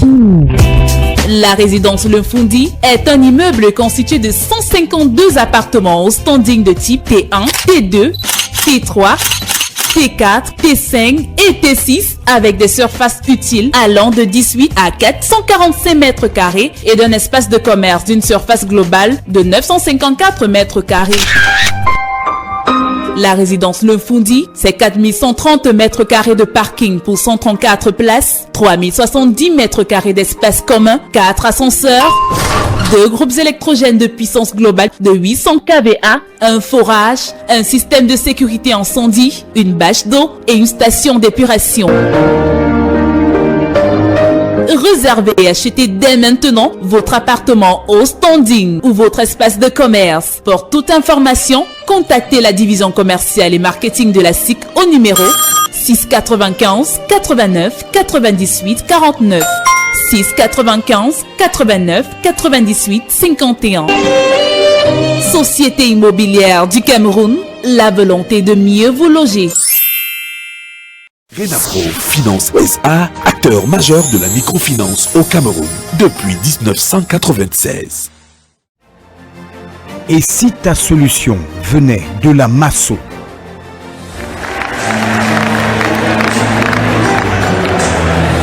Je m'appelle Mancho Loveline, épouse Numbisi. J'ai gagné le village. Je ne m'attendais pas, puisqu'il y a des milliers de personnes qui ont... Il y avait des milliers de noms dans le box là. Deviens propriétaire d'une villa à partir de 100 francs CFA. Renapro Finance SA, acteur majeur de la microfinance au Cameroun depuis 1996.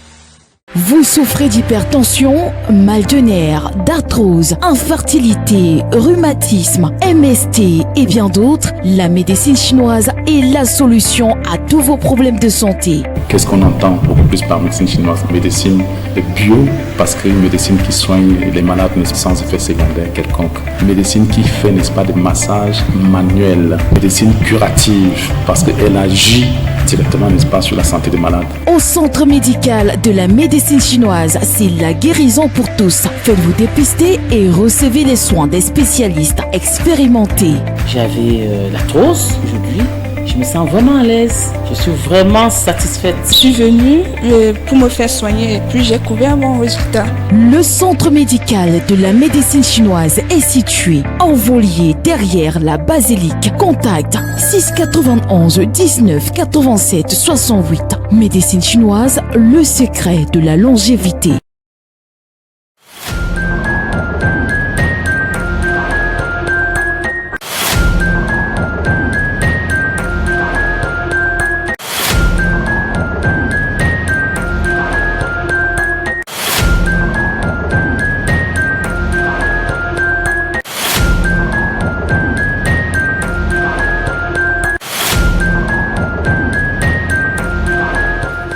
Bon retour sur ce plateau d'Espace Mini. Nous accueillons pour l'instant notre frère et ami Paul-Stéphane Menunga. Paul-Stéphane, bonjour. Bonjour, parfait ici. Bonjour à vos copanélistes qui sont également mes amis. Bonjour à vos téléspectateurs et internautes qui sont nombreux, scotchés en ce moment. Je souligne que vous êtes responsable des affaires académiques du côté de l'Institut universitaire Bissaï. Effectivement, je suis le responsable des affaires académiques au sein de l'Institut universitaire Bissaï. Pouvez-vous nous présenter vos offres au sein de cet institut universitaire? Oui, parfait. Ici, aujourd'hui, nous allons présenter les différentes offres de formation que nous avons en gestion. Parce que la semaine dernière, nous avons parlé des offres de formation en santé. Et alors, il faut savoir qu'au sein de l'Institut universitaire Bissaï, vous avez une filière gestion qui est constituée de plusieurs spécialités. Et on peut citer ici la gestion des ressources humaines, la comptabilité et la gestion des entreprises, la microfinance, la banque et la microfinance. Nous avons également la gestion logistique et transport. Voilà de façon ramassée les différentes offres de formation qu'on retrouve en ce qui concerne la gestion au sein de l'Institut universitaire Bissaï. Et je veux rappeler ici que ça concerne le cycle BTS. Et en ce qui concerne le cycle BTS, la pension ne coûte que 290 000 francs par an et l'inscription 40 000 francs. Donc vous voyez que c'est véritablement un prix social, un prix qui tient compte de la conjoncture.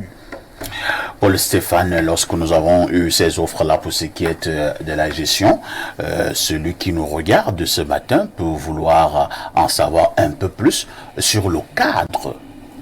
Vous faites bien de me poser cette question parce que les prix peuvent être trompeurs. Et j'aime souvent dire aux gens qui ne savent pas que... Est-ce que vous savez que les salles de classe au sein de l'Institut universitaire Bissaï sont climatisées? Ah bon? Effectivement, les salles de classe au sein de l'Institut universitaire Bissaï sont climatisées. Il y a un service d'entretien. Ça veut dire que quand l'enfant vient le matin, il trouve que la salle de classe a été nettoyée. Sa table, pas son banc, sa table et sa chaise sont nettoyées.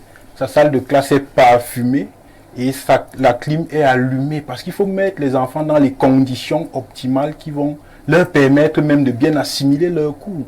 Il faut permettre aux Camerounais de comprendre que ce qu'on voit à la télé, on peut réaliser ça ici au Cameroun. L'Institut universitaire Bissaï, c'est une bibliothèque, c'est une salle d'informatique, c'est un restaurant. Donc que les prix n'amènent pas les gens à penser que ce serait du n'importe quoi au sein de l'Institut universitaire Bissaï. J'ai simplement envie de leur dire que c'est parce que le promoteur s'inscrit dans une dynamique sociale et sa motivation, c'est de permettre à tous ceux qui veulent avoir une bonne éducation de pouvoir s'éduquer, quels que soient leurs différents moyens. Il faut justement donc dire bonjour ce matin à Espace Mini, dit bonjour ce matin au promoteur Emmanuel Noël Bissaï. Effectivement. Emmanuel Noël Bissaï, c'est un Camerounais qui a un travail remarqué, mais également remarquable. Paul-Stéphane, quelques contacts? Oui, nous avons un seul contact téléphonique qui est également WhatsApp, c'est le 690 20 37 08. On peut reprendre. 690 20 37 08. Nous sommes situés à Yaoundé, au lieu dit Ekounou 2 chevaux, juste après la garde présidentielle. Paul-Stéphane, parfait. Espace Mini vous souhaite une excellente journée. Moi, je dis merci à Espace Mini pour cet instant de communication qu'il m'accorde. Merci beaucoup. À tout de suite pour la suite.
retour sur ce plateau. Nous avons quelques petits soucis avec la connexion ce matin.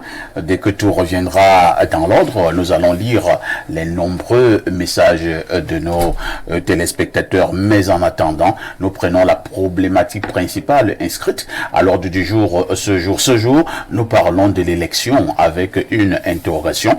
L'élection est-elle un facteur qui indique, ou alors est-ce que c'est un indicateur pour démontrer qu'un pays est démocratique? L'élection est-elle toujours un indicateur de démocratie? Je commence par Paul Yomba. Paul Yomba, lorsque dans un pays, nous avons régulièrement des élections qui sont organisées, qu'elles soient législatives ou municipales, ou même présidentielles, est-ce que nous pouvons conclure que dans ce pays, il y a de la démocratie? Non. L'élection n'est pas un indicateur suffisant ou exclusif de démocratie. D'ailleurs, le mode d'évolution de pouvoir par élection est un mode qui est de plus en plus contesté dans les pays occidentaux, qu'on prend comme exemple. Il y a des mouvements qui émergent, qui favorisent plutôt la randomisation, c'est-à-dire que la sélection au hasard d'un conseil qui serait à l'abri de l'influence que les politiciens élus ont. Le problème avec un système électoral, c'est qu'un système électoral connu permet à une oligarchie d'émerger, permet à des gens qui ont des moyens d'orienter le processus d'évolution de pouvoir. Le système électoral, malheureusement, est un moyen, en fait, de choisir un dirigeant, mais c'est un moyen de choisir un dirigeant qui ne permet pas de conclure qu'il y a démocratie. Voyez-vous, au Cameroun, on a des formes de démocratie qui prédatent la colonisation. Si vous prenez un royaume comme le royaume Bamoun est un royaume hautement démocratique. Si vous cherchez l'élection, vous n'allez pas voir d'élection dans le royaume Bamoun. Mais si vous cherchez la séparation des pouvoirs, vous allez voir une forme de séparation des pouvoirs dans le royaume. Si vous cherchez la reddition des comptes et que vous êtes présent lors d'une Ngouane chez les Bamoun, vous allez voir le sultan, roi des Bamoun, dépouillé de ses attributs de pouvoir, et toute l'assemblée peut dire au sultan ce qu'il lui reproche. Et ensuite, le sultan a besoin de l'assentiment de la majeure partie de l'assemblée pour retourner à son trône de sultan. Sinon, je ne vous dis pas ce qui lui arrive. Alors, si je comprends bien, nous pouvons avoir un État où il n'y a pas d'élection, et on peut également dire que l'État en question est démocratique. Oui. Comment on peut avoir un État où il y a des élections et on nous demande de l'ordre public? Je ne sais pas quel est le parallèle vous voulez établir. Je passe la parole à Bernard Oona. Bernard Oona, ce matin, nous parlons donc de l'élection en rapport avec la démocratie dans un pays. Moi, j'ai souvent lu et maintenant aussi appris qu'en démocratie, l'une des règles, c'est qu'il y ait alternance, par exemple, à la tête du pouvoir, et pour qu'il y ait cette alternance à la tête du pouvoir, habituellement, ce sont des élections qui sont organisées. Alors, s'il y a une élection, on peut conclure qu'il n'y a pas de dictature. Ça dépend de quelle élection. Ça dépend même déjà de ce que vous mettez dans l'élection, puisque s'il y a une élection en France, comme ce fut le cas ces dernières semaines, lorsque vous êtes assis devant votre poste de télévision, et que vous voyez à 20h, 19h heure de Yaoundé, 19h moins 3 minutes, 2 minutes, 1 minute, on vous donne immédiatement les résultats d'un scrutin qui s'est tenu le même jour. Ça s'appelle une bonne élection, une élection bien organisée, dans la transparence, dans l'équité et tout le reste. Bon, maintenant, l'élection en elle-même est un indicateur peut-être majeur en démocratie, parce qu'elle permet au moins d'illustrer la dévolution du pouvoir. C'est-à-dire qu'on fait une élection, on organise une élection, et les gens vont choisir entre plusieurs candidats. À côté de l'élection, il y a les autres indicateurs qui sont aussi importants d'ailleurs, très importants même déjà en démocratie. Il y a les libertés. Il y a les libertés d'association, il y a les libertés de presse, il y a la liberté de réunion. Il y a la liberté de penser. Il y a la liberté de penser. Je m'arrête seulement à la liberté de réunion. Monsieur Parfait, ici, lorsque nous sommes dans un pays comme le Cameroun, et qu'on menace tout le monde tous les jours. Et qu'une réunion politique qui n'est pas du RDPC est interdite. On n'est plus en démocratie, je suis désolé. Lorsque le SDF, le président du Social Democratic Front, veut faire une tournée dans le sud, on lui dit là-bas, en filmant, que ici c'est le village de Paul Biya. Il n'y a pas d'opposition ici. On n'est plus en démocratie. Les gens ont souvent dit ça. À la télé. Nous, on a vu à la télé. Joshua aussi, qui était acculé, insulté même par des autochtones, montés contre quelques sachets de whisky mal frelaté et qui se sont mis à dire n'importe quoi sur cet homme, c'est un élu du peuple, parce que des fils de ce coin qui ne leur ont jamais rendu service, supposés élites ou élites autoproclamés, je ne sais pas quoi, ont donné un peu d'argent et se sont donc mis à insulter des leaders politiques qui ne sont pas du même bord que le RDPC natal. Donc c'est là où on se dit qu'effectivement, est-ce qu'on pourrait encore parler de démocratie? Donc, à côté de l'élection, qui est un indicateur vraiment majeur de la démocratie, il y a donc ces libertés-là, d'association, de pensée, de réunion, etc. Il y a, au niveau de la liberté de presse au Cameroun, est-ce que parce qu'il y a beaucoup de journaux qui ont liberté de presse, est-ce que parce qu'il y a beaucoup de chaînes de radiodiffusion sonore qui ont liberté de presse, est-ce que parce qu'il y a beaucoup de chaînes de télévision? Ça, c'est des questions auxquelles beaucoup de gens vont vous donner des réponses comme ils peuvent. Mais je vais vous prendre un exemple africain, c'est parce que je ne peux pas parler des monarchies européennes comme en Angleterre ou bien comme en Espagne, où il y a des rois, mais ces pays sont les meilleurs modèles de démocratie au monde. Quand il y a élection aujourd'hui en Angleterre. Pourtant, ce sont des monarchies. C'est des monarchies, mais je dis qu'il y a même le système anglais est plus avancé que le système américain sur le plan de la démocratie. Malgré que au sommet, il y a un roi. Venons en Afrique, Monsieur Parfait ici. Vous croyez qu'il y a un pays qui est plus libéral que le Maroc, qui a un roi? Mais là-bas, c'est le roi. Mais il y a des libertés qu'il n'y a pas au Cameroun, qu'il n'y a pas dans certains pays, dans ces deux démocraties africaines. Quand vous êtes au Maroc, la liberté est telle que les gens savent ce qu'ils doivent faire. Le roi reste le roi. Mais il y a un gouvernement, il y a élection démocratique et libre, transparente. Les partis politiques exercent leurs activités en toute quiétude, en toute transparence. Ils ne sont pas menacés, ils ne sont pas intimidés, ils ne sont pas menacés de suspension ou autre chose. Donc, pour conclure, moi je pense personnellement que l'élection, pour reprendre votre thématique, l'élection est-elle toujours un indicateur de démocratie? C'est bien parce que vous avez mis toujours. Donc, ça veut dire que vous-même vous doutiez déjà en parlant de l'élection comme un indicateur. Vous pouvez aussi dire que oui, c'est toujours un indicateur de démocratie. Comme vous avez donc mis l'élection est-elle toujours, moi aussi je dis que oui, l'élection est parmi les autres indicateurs, et il y a les libertés, et il y a les élections. Carlos Moser, dans un pays, quels sont les autres indicateurs qui peuvent montrer de manière très claire qu'il y a une démocratie, si nous mettons d'abord à part l'organisation des élections? Alors, il y a les libertés. Il y a les libertés d'autres indicateurs. L'élection est un indicateur important, mais qui reste imparfait. Voilà, donc ça constitue un pilier fondamental, n'est-ce pas, des sociétés démocratiques. Mais aujourd'hui, on a réussi, après les libertés qu'il faut bien entendu, tout liberté de réunion, de parler et tout, de penser et tout, il y a le fait que nos sociétés, c'est-à-dire le plus souvent en Afrique au sud du Sahara, ont réussi un truc formidable, à créer ce qu'ils appellent les prorogations. C'est-à-dire que ton mandat est là, et puis on te dit que non, il y a un pouvoir exécutif qui peut proroger ton mandat, alors que ton mandat est normalement fini.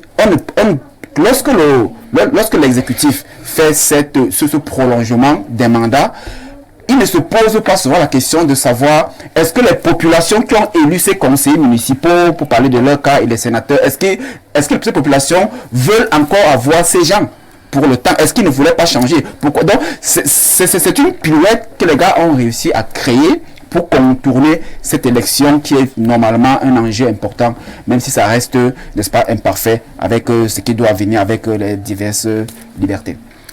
Pierre Blériot-Niemek, dans un pays où les élections sont régulièrement organisées, je vais beaucoup plus m'appesantir sur l'élection présidentielle, où ces élections présidentielles sont également régulièrement truquées. Est-ce qu'on peut parler de démocratie? Parfait. Ici, j'invite tous les opposants camerounais, tous les citoyens camerounais à lire un ouvrage majeur. Il n'a pas fait beaucoup de tapage, mais il retrace la vie politique et l'organisation des élections au Cameroun par le professeur de regrettée mémoire Fabien Eboussi Boulaga. Le titre de l'ouvrage, c'est « Ligne de résistance ». Et dans un des chapitres, il parle de la chienlit électorale, le désordre électoral. Mais pour répondre au ministre Atangandi, dans un autre chapitre, il intitule le chapitre « Restaurer Babel ». Ce que les autres appellent l'autorité de l'État, il appelle ça Babel, restaurer Babel. Non, l'élection telle qu'elle est organisée au Cameroun contribue à faire reculer la démocratie. Je voudrais signaler que le thème ne porte pas sur le cas du Cameroun.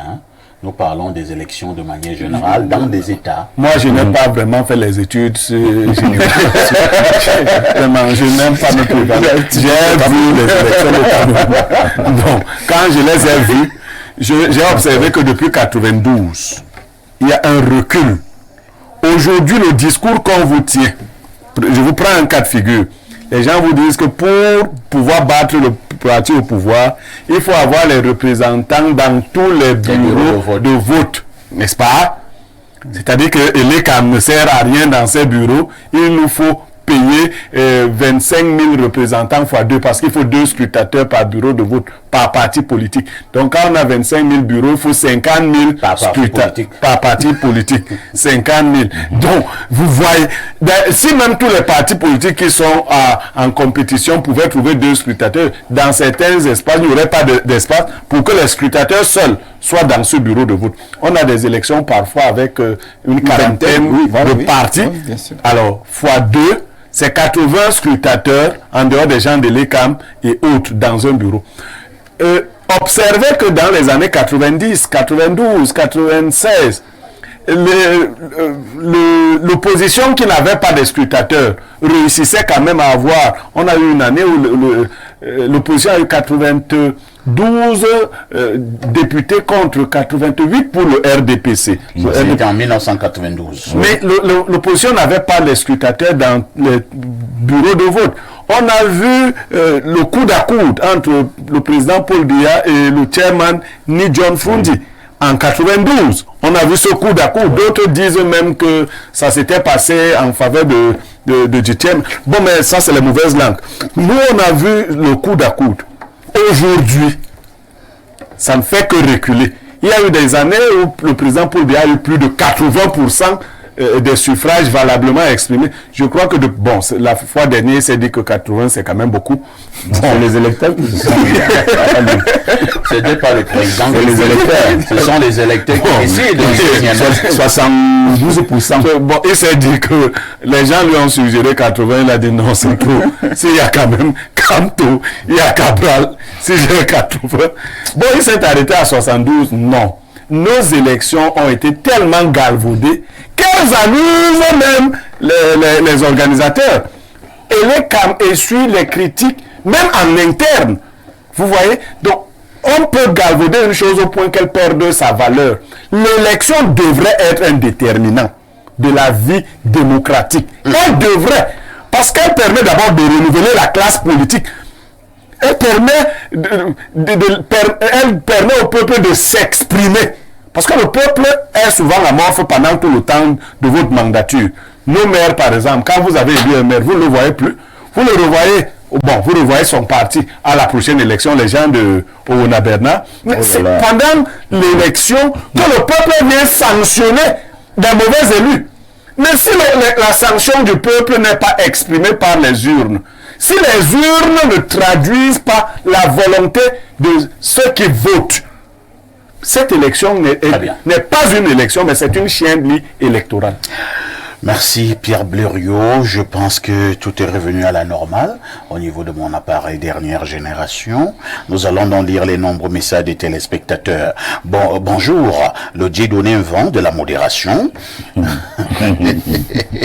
Et à ton consultant de tout temps et de tous les temps, et celui-là même qui restera quand les autres acteurs d'Info TV auront pris la poudre d'escampette. J'ai nommé Pierre Blériot, digne fils de Bouniebel, descendant de Omniobé, perfecto. Ton émission captive l'attention de millions de personnes d'ici et d'ailleurs. Concernant la dénonciation, il faut juste dire que c'est la norme qui a été écartée et cet écart est devenu normal au Cameroun. Tous les secteurs ont des difficultés, même celui des très hauts accords. Il faut seulement que Dieu envoie un autre fils pour venir sauver cette république, car beaucoup est à refaire. L'élection est un indicateur de démocratie. Cependant, il faut des élections justes, équitables et surtout transparentes.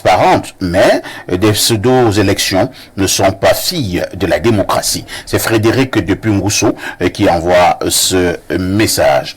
Autre message ce matin. Allons au 225, c'est la Côte d'Ivoire. Alors, il nous dit ici, pas de direct, je ne vois aucun lien du direct. C'est Info TV. Oui, c'est bel et bien Info TV, hein. C'est bel et bien Info TV. Je pense que nous avons encore cette affaire de connexion là. On a eu un souci là, la fibre serait coupée. Malheureusement, les techniciens travaillent depuis hier. Nous n'avons pas encore de solution. Autre message. Bonjour, Monsieur Parfait ici. Une république se gère avec des codes, des règles et des lois bien établies. Monsieur Atangandi démontre tout au plus sa fébrilité. Le reste n'est pas important, hein. Bonjour à ici et toi. Les élections dans nos sociétés africaines au sud du Sahara et notamment de l'AEF sont juste des cache-sexes, des parodies. La démocratie comporte en avant comme en aval d'autres règles pour l'étoffer. Autre message ce jour. Bonjour chers démineurs. Je vais dire que j'aime bien lorsque vous invitez Monsieur Bernard Ouna sur votre plateau, même si parler de manière objective des problèmes du Cameroun ne signifie pas parler en mal du RDPC en longueur de journée. Il faut dire aussi que les tenants et barons de ce parti, le RDPC, ne ratent pas une occasion de tirer le Cameroun dans les fonds les plus bas possibles. Et qui sait peut-être que le Cameroun est déjà descendu plus bas que l'enfer sans qu'on ne s'en rende compte. On est passé en dessous de l'étage où se trouve l'enfer. Et maintenant c'est Satan qui supplie Dieu de ne pas l'envoyer au Cameroun quand il mourra. Merci et courage aux magistrats. C'est Ghislain Loric qui a espaciné. Autre message ce matin. Bonjour Parfait et à ton panel. Rien ne se passe plus normalement au Cameroun. Depuis des années, le président Paul Biya doit avoir pitié de ce pays. En 2025, nous devons nous inscrire absolument dans la logique du changement. Il y a quelqu'un qui doit déjà aller se reposer dans son village. C'est Hilaire de Niga qui envoie le message. Bonjour à vous sur le plateau. Parfait à ici, les Camerounais sont dans le déni. C'est tout le monde qui fait semblant de ne rien voir. Parfait à ici. Faites très attention, j'ai très peur. Peur de quoi? Oui, alors, vous avez peur de quoi, mon ami? De quoi avez-vous peur? N'ayez plus peur. Landry Echemo est au rendez-vous du 10-12. Qu'est-ce qu'il dit? Bonjour le génie perfecto. Monsieur Atangandji, ministre des ministres, ne voit pas que nous sommes à 4 ans sans conseil supérieur de la magistrature. Tout ça parce que Paul Biya est président de tout, autorise tout, nomme tout, une gouvernance villageoise. Qui a Landry Echemo, vous êtes fort là. Landry dit par ailleurs, l'élection peut être un indicateur de démocratie, sauf s'il y a des limitations strictes du pouvoir. Autre message ce jour. Bonjour El Perfecto. Les élections ne sont pas toujours un indicateur de démocratie. Bien que les élections soient une composante importante de la démocratie, elles ne sont pas suffisantes pour garantir un véritable système démocratique. D'autres éléments tels que la liberté d'expression, la séparation des pouvoirs, la transparence, la protection des droits de l'homme et la participation citoyenne sont également essentiels pour assurer une véritable démocratie. Par conséquent, même si un pays organise des élections régulières, cela ne signifie pas nécessairement qu'il est démocratique si ces autres éléments font défaut. Mais c'est quoi la démocratie? C'est juste un système politique où le peuple a le pouvoir. Et donc, on peut organiser des élections chaque année, mais empêcher l'expression du peuple. Tout comme il est impossible de ne pas organiser des élections, les vraies, et permettre au peuple de s'exprimer par les pays dits démocratiques où les gens sont réélus avec des scores soviétiques. C'est Lorik. C'est un jeune homme de 20 ans qui envoie ce message, Bernard Rona. Je suis ces messages, il est très pertinent. Lorik, il ne fait pas son âge. C'est comme s'il y a un vieux qui habite en lui. Je vais bien vérifier cette affaire. Alors, on part au plus 33, c'est la France. Bonjour, Monsieur Parfait, Lonkuta et Monsieur Niemek. De 1, Niemek ne peut rien me faire. De 2, on est tous des hommes. Vous, Monsieur Parfait, ici dernièrement, vous avez dit que le président Paul Biya vous invite, vous partez. Si le professeur Maurice Kamto vous invite, vous partez. C'est bien dit, parce que vous au moins, vous ne prenez pas le parti de l'un ou l'autre, vous les critiquez. Mais lui, il prend le parti des autres et détruit. Oh là là. Et détruit Samuel Eto'o.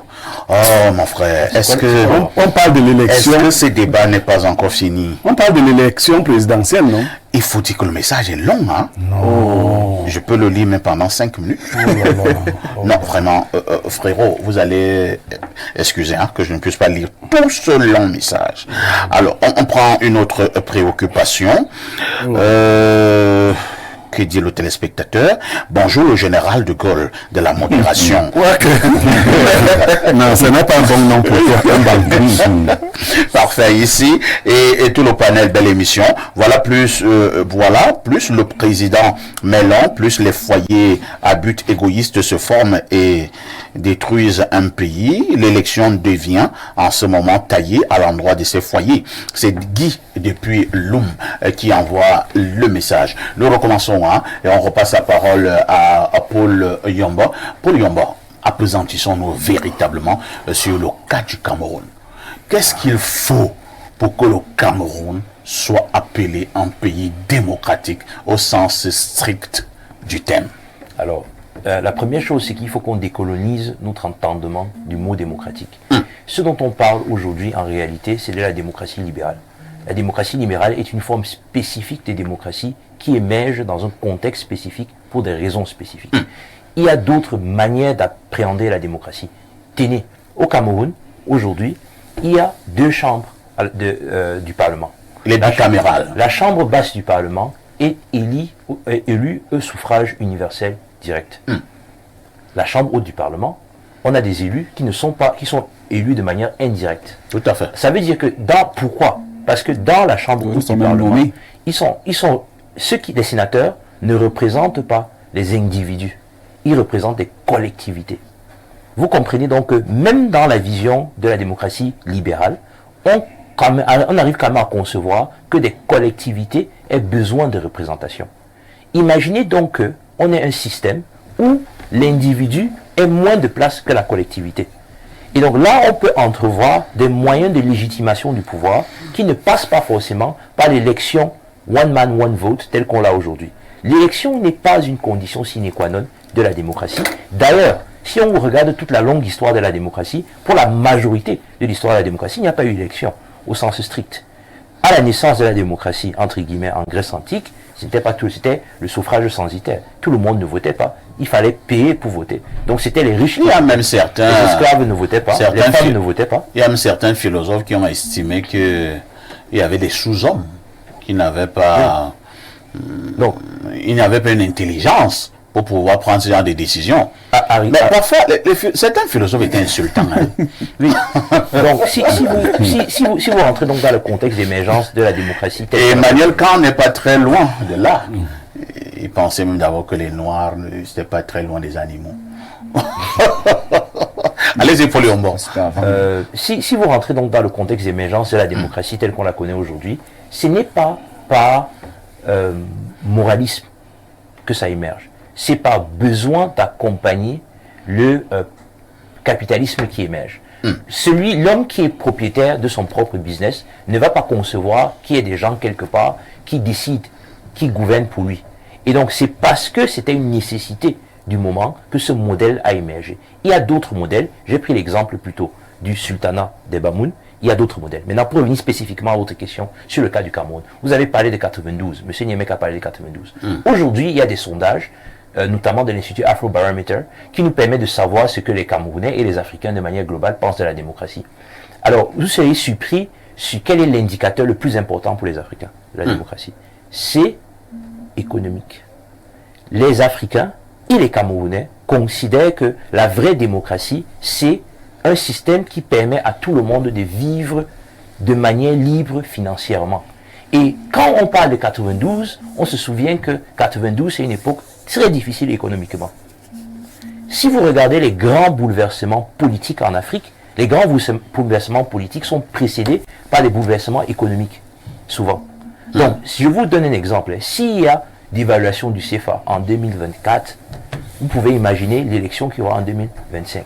S'il y a inflation monstre en 2024, vous pouvez imaginer ce qu'il y aura en 2025.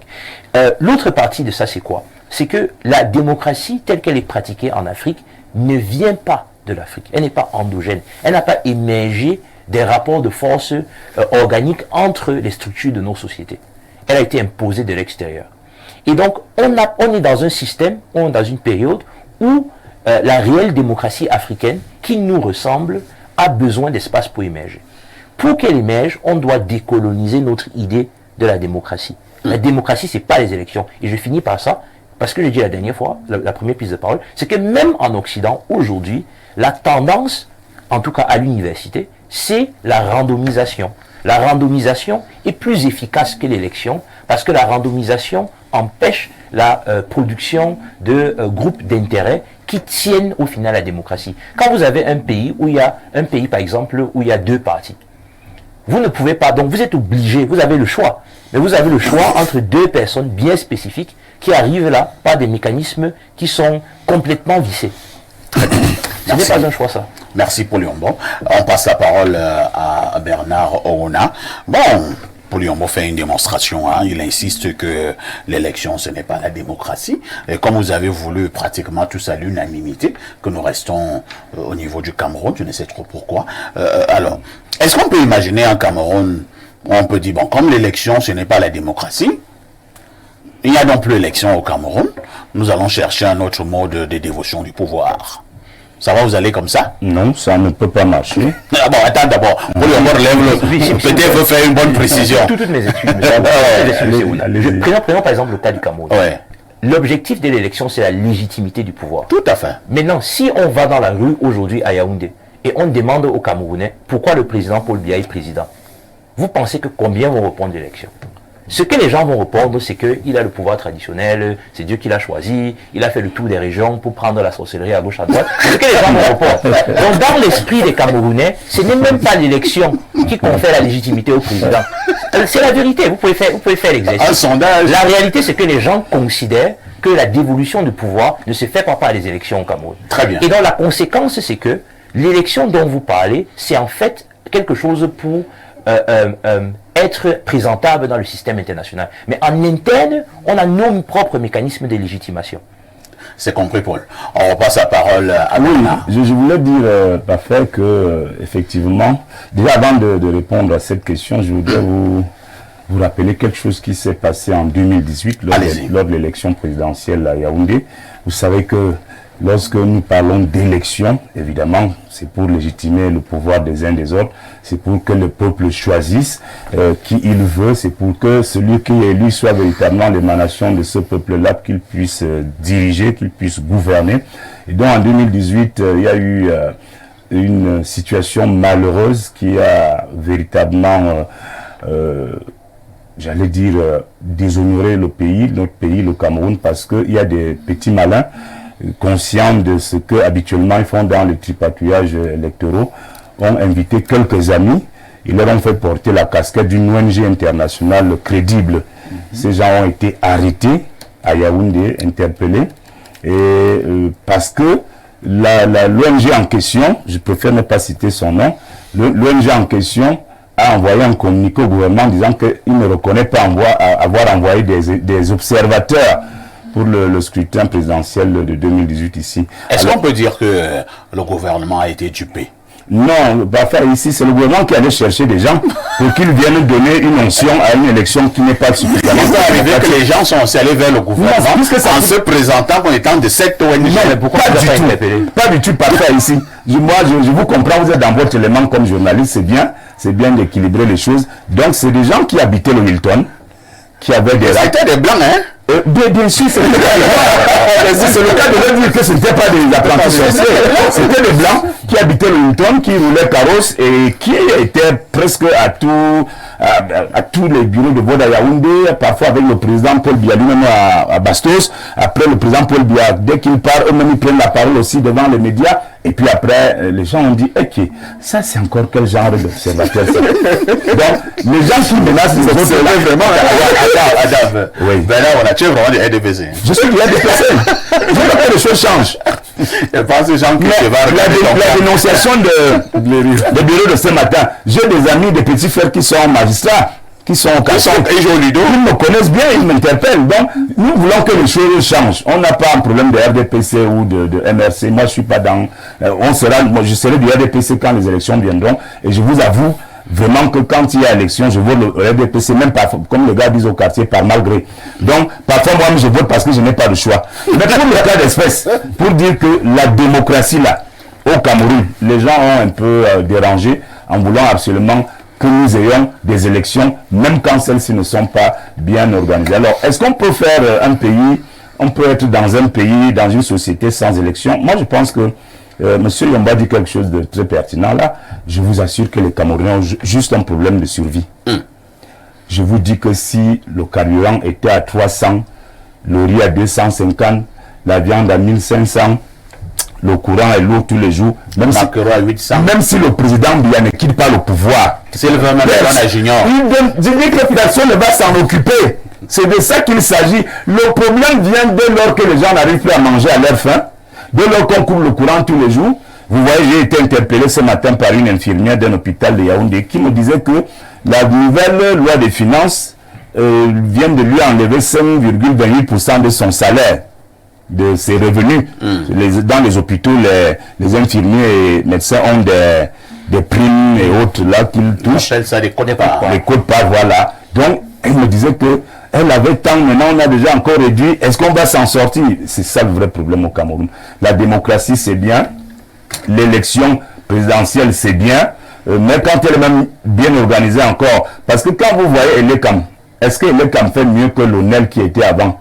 Est-ce que Elekam fait mieux que le MINAC qui organisait les élections avec sa direction des affaires politiques par le passé?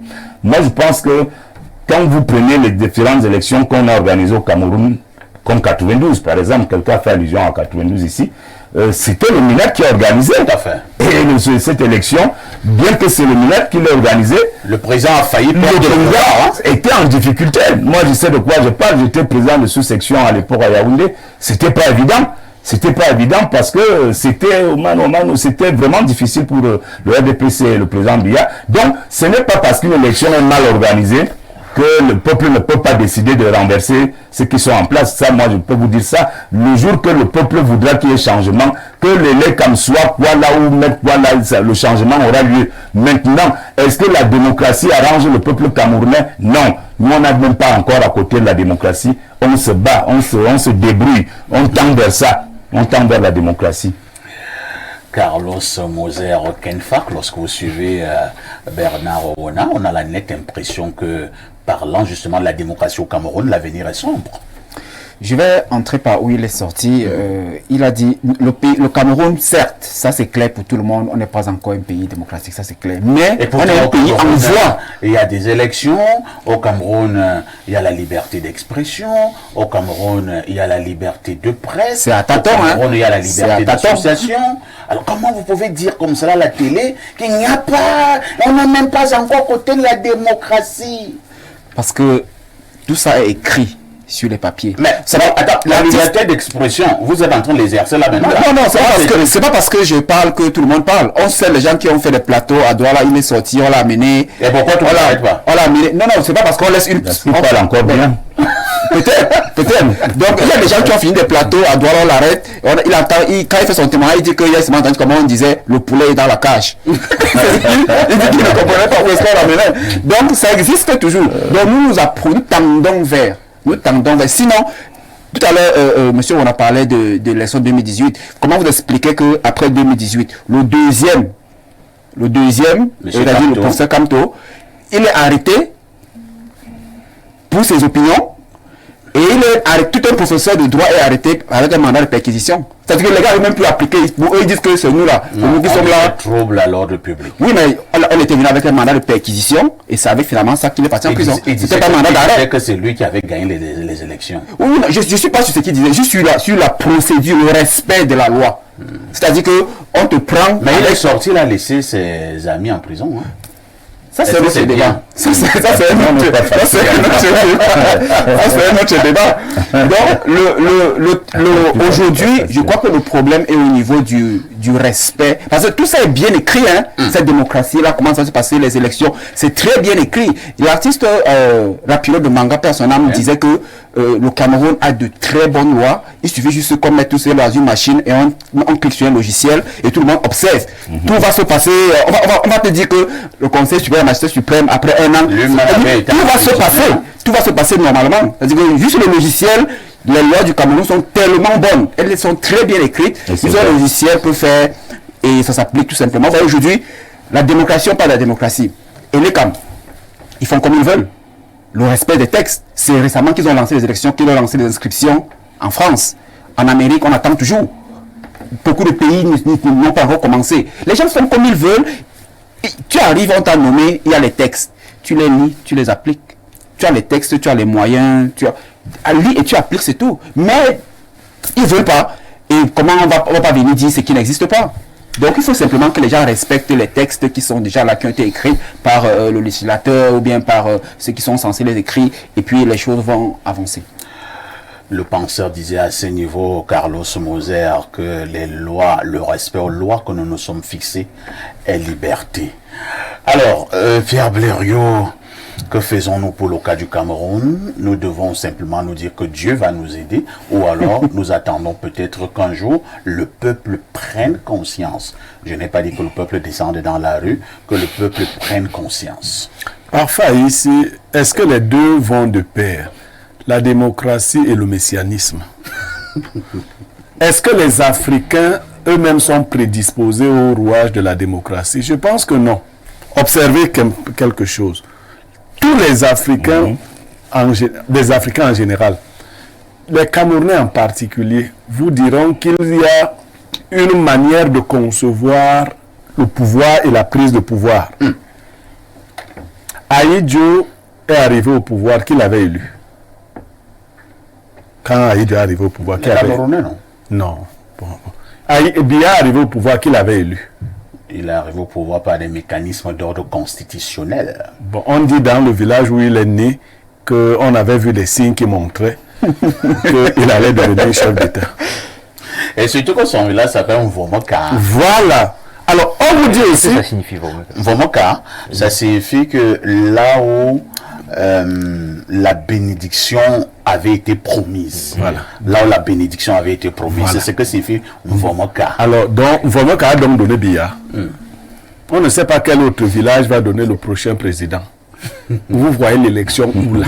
Vous voyez l'élection où là? Dans le sondage des histoires. Vous voyez, je vais même percer l'abcès. Il y a des gens qui, du point de vue des textes, ne peuvent même pas candidater. Mais les Camerounais vous disent qu'ils peuvent devenir présidents. Si vous leur demandez par quelle alchimie. Donc on est dans une autre perspective. Les Camerounais vont-ils s'inscrire sur les listes électorales même quand on demande de s'inscrire? Ça veut dire que nous-mêmes, nous ne croyons pas à l'élection. On reste donc avec le deuxième argument que vous avez évoqué. Est-ce que nous comptons sur Dieu? Oui! Si lui aussi nous oublie, c'est un problème. Je crois que s'il se souvient de nous, que ce soit le RDPC, le MRC, le PCRN, nous serons surpris que nous aurons un jour un chef d'État. Voilà. Merci. Eh bien, lisons peut-être deux dernières préoccupations de nos nombreux téléspectateurs. Je suis tellement bousculé. Bonjour au panel, bonne émission et bonne thématique de par son actualité et sa pertinence. Je salue la perspicacité et la sagacité des arguments de vos panélistes en général, tout autant que particulièrement l'intelligence de Monsieur Yombo qui reste très scientifique dans ses allégations. Docteur Ndam Amadou, peut-être allégation sonnerait donc un peu mal à ce niveau-là. Hein? Alors, un autre message rapidement. Bonjour à tous sur le plateau. Pour ma part, je pense qu'il est tout de même simpliste et naïf de penser qu'un individu à lui tout seul peut diriger des millions de personnes. On a donné le pouvoir à quelqu'un de faire des Camerounais ce qu'il veut, alors que ses propres... vous voulez comment je lise ce message à la télé? Vous voyez que... il ouvre sa télé, lui, c'est... On le voit venir de ce genre de message. Je ne même plus. Vraiment, Blaireau te suggère d'ouvrir ta propre chaîne de télé. Tu lis ça. Il y a une, entre guillemets, petite actualité comme ces derniers temps, hein, sur les réseaux sociaux. Je suis acculé de toutes parts. Pourquoi tu ne parles pas de ça?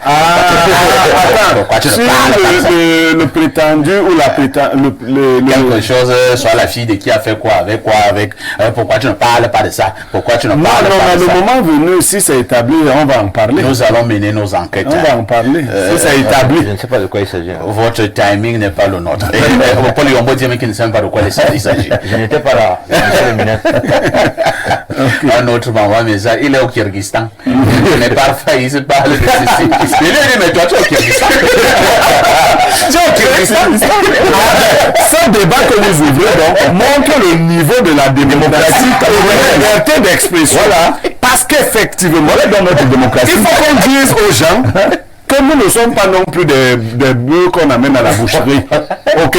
Vous avez vu des gens disparaître des plateaux, vous les avez même jamais cherchés. Voilà. Donc on a attrapé les gens qui sortaient des plateaux là. Vous les avez même pas cherché. Descendus là. Vous les avez même pas cherché. Personne. On dit que les hommes de presse, on doit être courageux, assumer. Mais toi, tu es au Kyrgyzstan. Est-ce que nous ne sommes pas suffisamment courageux? Tu crois que parler comme ça à Tangandi et rentrer à la maison, c'est notre courage là-bas. L'émission est actuellement terminée. On dira merci à Paul Yombo, qui est jeune chercheur, enseignant d'université et qui était également là ce matin. Merci à Bernard Oona, journaliste et homme politique du côté du RDPC, même comme je commence un peu à me poser des questions.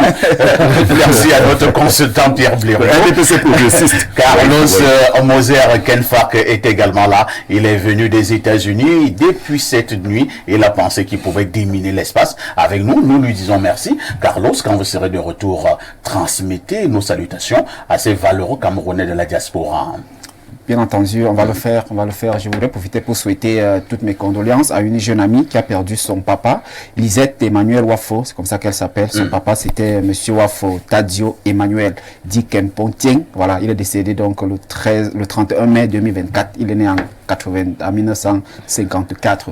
Lisette Emmanuel, vous la connaissez, tout le monde ici.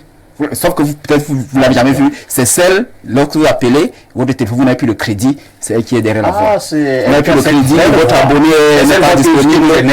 Elle s'appelle Lisette Emmanuel Wafo. Elle a perdu son papa, la levée du corps, c'est demain. Toutes nos condoléances à cette voix qui est devenue internationale. Ouais, tout à fait. Le journal de la mi-journée, c'est dans 7 minutes, très exactement. N'oubliez pas que nos pages sont toujours d'actualité. Nos pages Facebook à l'écran. Vous avez la page de Pierre Blaireau Niemek officiel pour avoir toutes les informations sur Pierre Blaireau. N'oubliez pas la page de votre humble serviteur, Parfait Alexis officiel. Abonnez-vous massivement et le meilleur reste à venir avec tout ça.